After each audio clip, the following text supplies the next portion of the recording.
We're coming off a massive weekend at Sha Tin with the two Group 1s. Looking forward to a big weekend again at Sha Tin with the first leg of the 4-year-old Classic Series as well. In between all that, we've got Happy Valley, though, to look forward to. A very warm welcome to Racing to Win. I'm Andrew Lejeune, joined here in the studio by Paul Lally, our Formula and race caller Brett Davis as well. So, Brett, plenty to look back on, plenty to look forward to, plenty of news as well. Happy Valley, though, first. Yeah, we've got a big program coming up, Andrew. Happy Valley 8-race card. Rail in the C position, so it'll be interesting to see how the track does play. It can often favour those potentially in the first half over the sprint distances, but it's not a given, that's for sure. We'll have to wait and see, but it'll be a good night. Certainly will be. Big TT was shared around on the weekend, Paul. We've got a decent jackpot in the 6-up this week. We have, yeah. So there's 2.1 million going into the 6-up win bonus there, so looking forward to that. Quite even races throughout the card. There's a couple of shorties in there. Happy Warrior, I think, will come up reasonably short in his race. But other than that, it looks like a real open card and looking forward to the racing. Yep. Certainly are. All right, before we look back on Sunday's action, there was big news out of the licensing committee with Douglas White, the 13 times champion jockey, will hang up his boots within the next couple of weeks and he'll be handed a trainer's licence from the start of next season.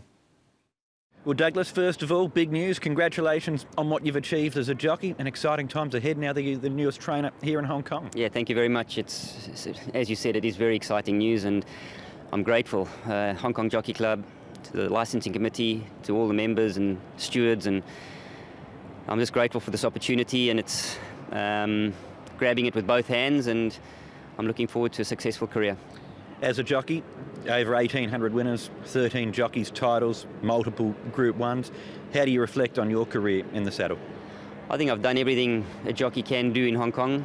I've won just about every race, and I've achieved all I wanted to achieve. And you know, those 13 years of straight premierships, the guys that are hitting it out to the top now know how intense and what it takes to be a champion. And believe me, it's a lot of hard work and dedication, time absorbed.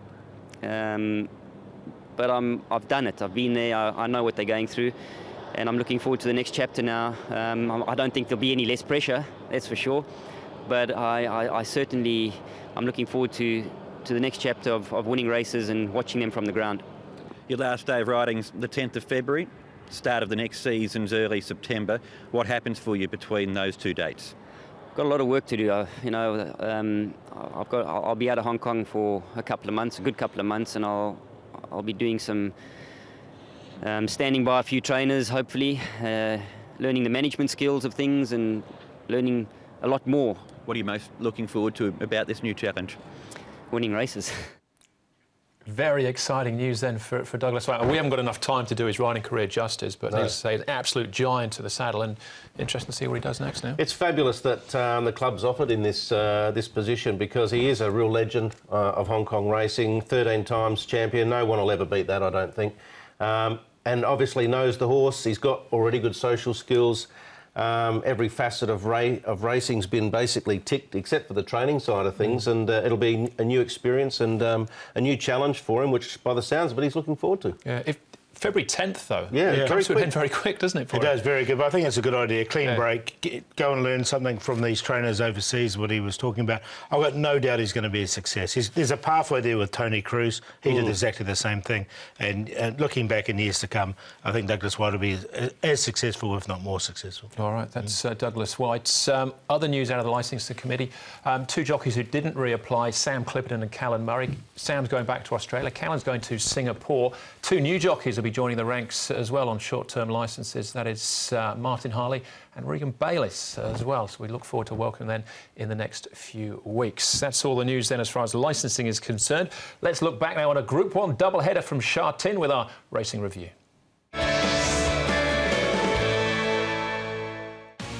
After stamping himself last month as the world's best specialist mirer, the eyes of the racing world were on Beauty Generation on Sunday. The hero of Hong Kong racing didn't disappoint, making light work of his rivals to secure his 5th Group 1 triumph in the Stewards' Cup.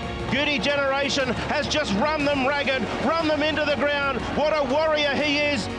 John Moore has trained past champions like Viva Pataka and Abel Friend, but he was quick to describe Beauty Generation as the best and said that the Champions Mile at the end of April would be his target for the second half of the season.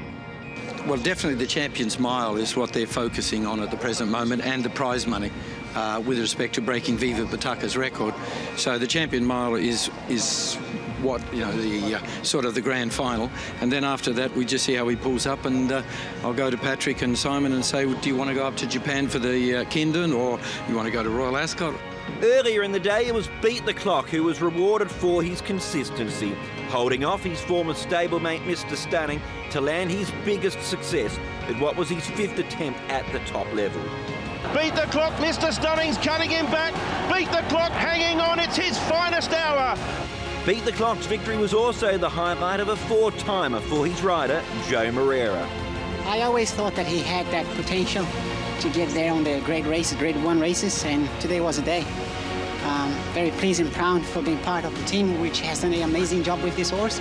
They also have been very faithful, and the hard job pays off today, so we are very pleased. Sunday's 2 Group 1 winners are now likely to clash next month in the Group 1 Queen Silver Jubilee Cup, in what will be a rematch after Beauty Generation defeated Beat the Clock in a great duel in last year's renewal of the race. Hong Kong Derby clues were also on show on the undercard as Ho Ho Khan and Waikuku put in impressive performances to stake their credentials for the prestigious contest. Further Derby clues will be revealed next weekend at Sha Tin with the running of the first leg of the 4-year-old series, the Hong Kong Classic Mile. Yeah, great weekend coming up. That was a fantastic weekend as well. Really looking forward to this rematch between Beat the Clock and Beauty Generation, because I think Beat the Clock's better over 1400. Not the Beauty Generation, but he's a better horse over. It's going to be a mouth-watering contest. He was no favourite doubt for that race as well last year. He was, yeah, and they bumped just before the line too, and he got a surge on Beauty Generation, but 2 fabulous horses, obviously. A great day of racing there on the weekend. There's a couple of interesting ones on the ratings page there, Paul. Waikuku were very impressive, and Full of Beauty still unbeaten. Yeah, all full steam ahead for the Derby for Waikuku. Conti up 10 as well, as you can see, in California Archer. He finally put it all together and he's up 9. Yeah, super win from him as well. All right, as far as our horses to follow are concerned, we're looking at the 4-year-old series, Paul. Yeah, I just thought Helene, a leading star, was a really good run from him. He's a horse that he's only had limited starts here. He was against the trend as well, Helene leading star, and you can see him here. He set on a really fast pace, and of the ones on the pace, he stayed on really nicely, and he's primed for he's going really well for the Derby. He's called Leicester when he was racing in Australia as well, so he did win the South Australian Derby, so he has been there, done that before, and up to 2,000 metres looks absolutely ideal for him. I just like the way he stayed on. He's a real stayer here. He's got a big future. The horse that went past him was a good type too, in Ho Ho Khan. Both will make their presence felt, I get the feeling, in the next 2 races, or the last 2 races of the 4-year-old series. David Hall said we're not there to make up the numbers in the Derby, for sure. So what do you got for us, Brett? I'm going to go with a horse that was here for the Derby series last season, in Rivet. Never really reached his potential. I think acclimatisation was quite an issue with him. There was a period there where he was still a colt too, and then eventually he was gelded. So he's had some time to go through the rigmarole and the ups and downs of settling in. Had a change of stable, had quite a few trials at Chun Fa, so he's had some chill time out there in the open air. And I thought he ran like I thought he expected him. I'll say that again. I expected him to run like he did, get back and close off. I just think this preparation is worth following because he has got ability. Yeah, and of course it was Waikuku winning that race as well. Very smart individual from him. Happy Alumni for me. He's a StarCraft 3-year-old. He's one of 2 making his debut here. The one being Perfect Pair, who didn't run too bad either. But Full of Beauty wins this race, and I think he's probably quite smart. But Happy Alumni, he's a big horse. Jenny said that he'd probably take a run to completely tune him up. You can see him trying to weave his way through here. I think at just the tender age of 3 as well, this horse might have quite a nice future going forward. Craig Starr finishing second, or just his second start, so I think the race might have a bit of merit to it. Yeah, looks like a really good form race. Really good. All right, so he's Happy Alumni for me. That was for Francis Lloyd. He's 1 away from his 600th winner as well. Francis hopefully can land it this week. Let's move on now to the Happy Valley programme. We've got 1 horse out. It's race 4, Shining On, replaced now by Sunny Dragon. Actually, we've got 2, haven't we? Win 33, replaced by London Master, race 4, number 7. There's another one, Chow Chow, replaced now by exactly. Blocker D. Yeah, he'll be back another time. London buses. Goldland, they keep on coming. Electric Lightning will take his place in race number 8. Now we're up to date. This is meeting number 40 of the season. We're on the C course, as Brett mentioned earlier on, for our 8 races. Kicking off with a Class 5 over the 2,200 metres, with 6 trying the course and distance for the first time. Penzance, though, is a course and distance winner.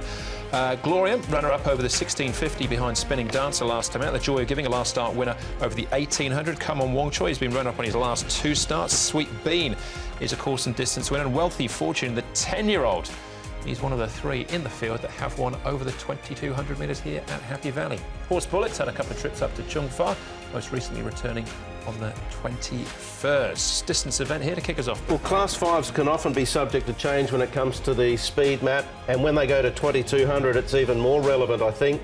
That's the way it could settle down after a few hundred metres, but there is the potential for a mid-race move from somewhere. Here is Penzance. Now, the blinkers will go back on. Penzance, he's the one closest to us. Look, he's a real star, as Andrew mentioned. He's a course and distance winner, and his track work suggests he's going OK, and hopefully the blinkers will focus him up for connections. The Joy of Giving, he's the one in front here of these 2, and he just was pushed out just before we came onto the visions, and he did respond really nicely. He's a horse going nicely at the moment. Has dropped a bit of weight coming into this race, and is the last start winner is the Joy of Giving. And Come On Wong Choi, another one who's been in really good form at the moment, has run second at his last 3.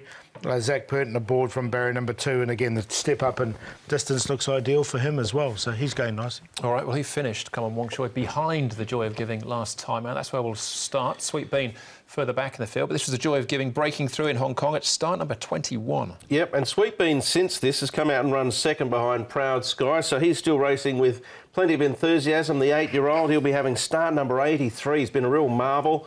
But both Come On Wong Choi and the Joy of Giving, Paul, their form recently suggests they should be in the finish again. Oh, I've got that Quinella again. I think it was a good race, 1,800 up to 2,200. I think they'll both suit it, so that's a Quinella for me. They'll clear of everything else. Yep, all right. Glorium, Sylvester de Sosa be on board here. Runner-up behind Spinning Dance. Actually finished, dead heated for second place here.